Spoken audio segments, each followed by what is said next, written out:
Bonjour, donc présentation du LP111 en simulation afin de créer un mot stable sur le front descendant.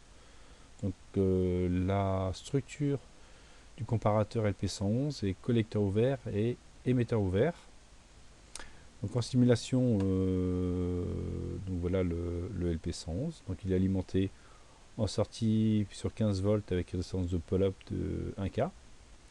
Et alimenté sur l'émetteur alimenté en moins 15 volts. Donc ça c'est les deux potentiels de travail, niveau 15 volts, niveau bas moins 15 volts. On a une structure à l'aide d'une cellule RC, R2C4, qui permet de régler le temps de la durée de l'impulsion en sortie.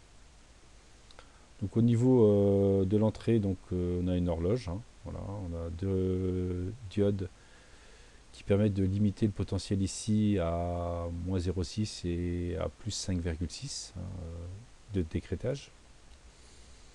Voilà, donc le signal d'entrée il est là, ici vous avez là, et puis sur le front descendant, on génère une impulsion, voilà, en sortie, qui est fonction de C2 et R4. Donc si on regarde, donc ça c'est au niveau des niveaux logiques, hein, voilà, et si on regarde un peu plus en détail au niveau des potentiels, donc ça c'est l'information d'entrée, le signe entre 0 et 5 volts. Et sur le front descendant, on voit qu'on a une impulsion qui part de moins 15, qui va jusqu'à plus 15 et qui tourne à moins 15. Voilà.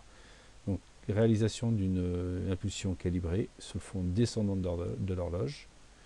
Hein, donc on réalise bien un monostable. Et là, l'état stable, c'est de niveau 15 volts. Voilà l'état stable. Et l'état instable, c'est l'impulsion qui a ici, qui est fonction de C2 et R4. Alors, si j'augmente C2, si je passe à 470 nano par exemple, on va la normaliser.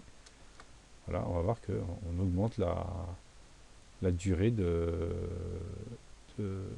l'impulsion. Vous voyez là, en plus elle est un petit peu inclinée là.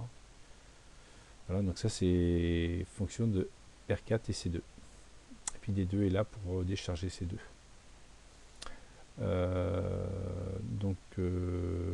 Voilà, donc en simulation, réalisation d'un monostable avec un delta en sortie de 30 volts,